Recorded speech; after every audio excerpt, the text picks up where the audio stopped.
అందరికీ నమస్కారం అండి. Welcome back to our channel Hanvi vlogs.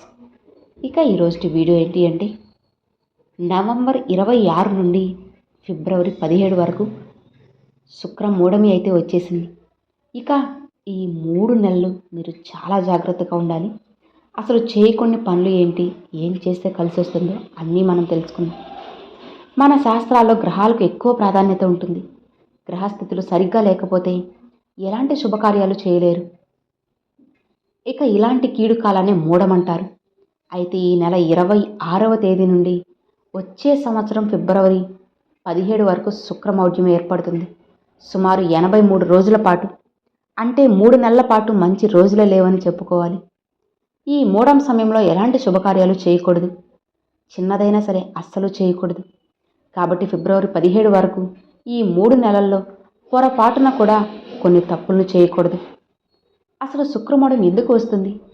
ఈ మూఢం సమయంలో ఎలాంటి శుభకార్యాలు ఎందుకు చేయకూడదు? ఈ 3 నెలలు ఎలాంటి నియమాలు పాటించాలి? అలానే ధనుర్మాసం ఎప్పటి నుంచి వస్తుంది? ఆ మాసంలో పాటించాల్సిన నియమాలు ఏంటి? అవన్నీ కూడా ఇప్పుడు మనం తెలుసుకుందాం. మూఢం 2 రకాలుగా ఉంటుంది. శుక్రమౌఢ్యమి, అలానే గురుమౌఢ్యమి.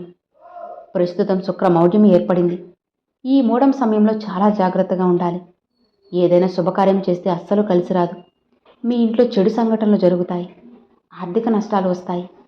కాబట్టి అందరూ ఈ మూఢమి తేదీలను బాగా గుర్తుపెట్టుకోండి. శుక్రమౌఢ్యమి సమయంలో చేయకుండా తప్పులు ఏంటో ఇప్పుడు మనం తెలుసుకుందాం. ముఖ్యంగా ఈ శుక్రమూఢమి సమయంలో పొరపాటున కూడా వివాహాలు చేయకూడదు. అలానే పెళ్లి చూపులు పెట్టుకోకూడదు, లగ్న పత్రికలు రాయకూడదు, కనీసం పెళ్లి మాటలు కూడా మాట్లాడుకోకూడదు. ఈ శుక్రమూఢమి సమయంలో వివాహాలు జరిపిస్తే కొత్త దంపతుల మధ్య అనుబంధం ఉండదు, గొడవలతోనే జీవితం సాగుతుంది. కాబట్టి ఈ మూఢం సమయాల్లో వివాహాలు చేయకూడదు. అలానే ఈ శుక్రమూఢం సమయంలో కొత్త వ్యాపారాలు కూడా ప్రారంభించకూడదు. అలానే నూతన వ్యాపారాల్లో పెట్టుబడులు కూడా పెట్టొద్దు. ఈ కాలంలో మీరు వ్యాపారాలు కనుక ప్రారంభిస్తే నష్టాలు వస్తాయి. అలానే చాలామంది పిల్లలకు వెంట్రుకలు తీస్తూ ఉంటారు, పుట్టు వెంట్రుకలు. కానీ ఈ శుక్రమూఢం సమయంలో చిన్నపిల్లలకు పుట్టు వెంట్రుకలు తీయించకూడదు, అలానే చెవులు కుట్టించకూడదు.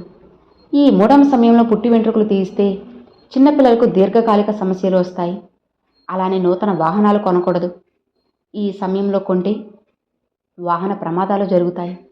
ముఖ్యంగా ఈ మూఢం సమయంలో నూతన గృహప్రవేశాలు చేయకూడదు. అలానే ఇంటి నిర్మాణానికి సంబంధించి శంకుస్థాపనలు కూడా చేయకూడదు. అలానే కొత్త ఇంటికి మారకూడదు. ఇక అద్దె ఇళ్లలో ఉండేవారు కూడా ఈ శుక్రమూఢం సమయంలో ఇల్లు మారకండి.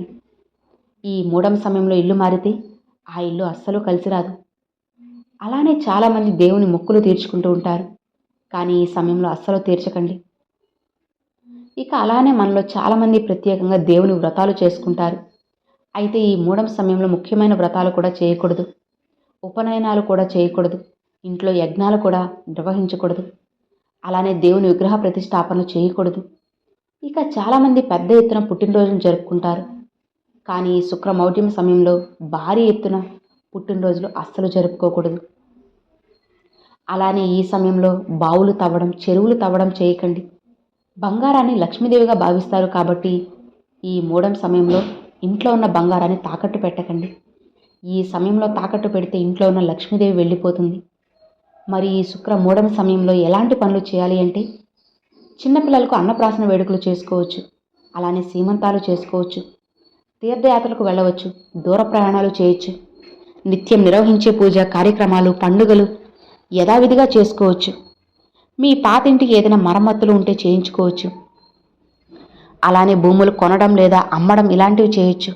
నూతన ఉద్యోగంలో చేరవచ్చు, విదేశాలకు వెళ్ళొచ్చు, అలానే కొత్త వస్త్రాలు కూడా కొనుక్కోవచ్చు. ఇక దేవాలయంలో అన్నదానాలు చేయొచ్చు, నవగ్రహ శాంతులు, హోమాలు ఇవి కూడా నిర్వహించుకోవచ్చు. అయితే మూఢం సమయంలో గర్భిణీ స్త్రీలు అలానే బాలింతలు ప్రయాణాలు చేయకూడదు. ఒకవేళ చేయాల్సి వస్తే అశ్విని నక్షత్రం లేదా రేవతి నక్షత్రాల్లో ప్రయాణాలు చేయాలి. ముఖ్యంగా ఈ శుక్రమూఢమి ఉన్నన్ని రోజులు, అంటే వచ్చే సంవత్సరం ఫిబ్రవరి 17 వరకు ప్రతి శుక్రవారం లక్ష్మీదేవిని పూజిస్తే ఇంటి ఆదాయం పెరుగుతుంది. అలానే ప్రతి శుక్రవారం ఖచ్చితంగా శుక్ర మంత్రాన్ని చదవాలి. ఆ మంత్రం ఓం సుం శుక్రాయ నమః, ఓం సుం శుక్రాయ నమః. ఈ మంత్రాన్ని చదివితే గ్రహాల ప్రభావం మనపై పడకుండా ఉంటుంది. అయితే ప్రస్తుతం మార్గశిర మాసం, నవంబర్ 21 నుండి డిసెంబర్ 20 వరకు మార్గశిర మాసం ఉంటుంది. ఈ మార్గశిర మాసంలో ప్రతి గురువారాన్ని లక్ష్మీవారంగా భావిస్తారు. ఈ మాసంలో ప్రతి గురువారం ఇంట్లో దీపారాధన చేసి లక్ష్మీదేవిని పూజిస్తే అమ్మవారు సంతోషించి ఇంటిపై కనక వర్షాన్ని కురిపిస్తారు. ఇక ఈ నెలలో వచ్చే ప్రతి లక్ష్మీ గురువారం నాడు స్త్రీలు పొద్దున్నే నిద్రలేచి ఇంటి గడపలకు పసుపు రాసి లక్ష్మీదేవిని గులాబీ పూలతో నిండుగా అలంకరించి ఆవు నెయ్యితో దీపం వెలిగించండి. అలానే ఈ నెలలో చేసే తులసి పూజకు కూడా రెట్టింపు ఫలితం ఉంటుంది. ఈ మార్గశిర మాసంలో ఎవరైతే లక్ష్మీదేవిని తులసి కోటను పూజిస్తారో అలాంటి వారికి అఖండ రాజయోగం సిద్ధించి త్వరలోనే ధనవంతులయ్యే అవకాశం ఉంటుంది. అలానే శంఖంలో గంగాజలాన్ని పోసి మీ ఇంటి నలుమూలలా చల్లుకోండి. ఇలా చేయడం వల్ల మీ ఇంటికున్న అష్టదరిద్రాలన్నీ కూడా పూర్తిగా తొలగిపోయి మీ కుటుంబానికి అష్టైశ్వర్యాలు కలిసి వస్తాయి. అలానే శ్రీకృష్ణుడికి ఎంతో ఇష్టమైన భగవద్గీతను ఈ మార్గశిర మాసంలో చదివితే చాలా మంచిది. ఈ నెలలో భగవద్గీత చదివితే మనం తెలియక చేసిన పాపాలు తొలగిపోతాయి. మరీ ముఖ్యంగా ఈ మాసం నెల రోజుల ఉదయం స్నానం చేసిన తర్వాత ఓం కృష్ణాయ నమః, ఓం కృష్ణాయ నమః అన్న మంత్రాన్ని 21 సార్లు జపించండి.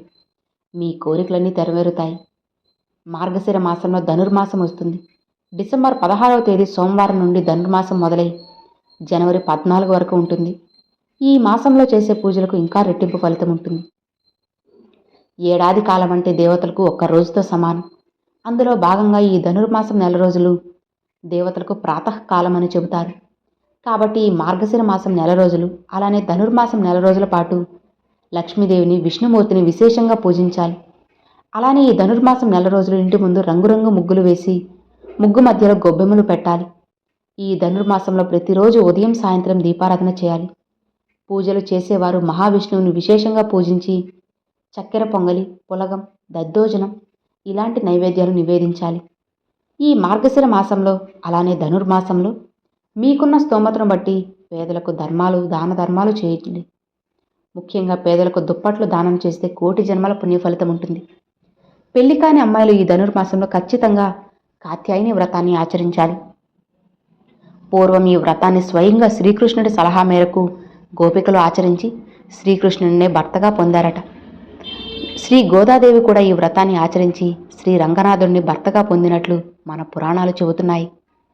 ఇక ధనుర్మాసంలో కాత్యాయని వ్రతం ఎలా చేయాలంటే స్త్రీలు పొద్దున్నే నిద్రలేచి ఇంటిని శుభ్రం చేసుకొని ఇంటి ముందు బియ్యపిండితో ముగ్గు వేసి ఆ ముగ్గు మధ్యలో ఆవు పేడతో చేసిన గొబ్బెమ్మలు పెట్టి ఆ గొబ్బెమ్మలను బంతిపూలతో అలంకరించి నమస్కారం చేసుకోవాలి.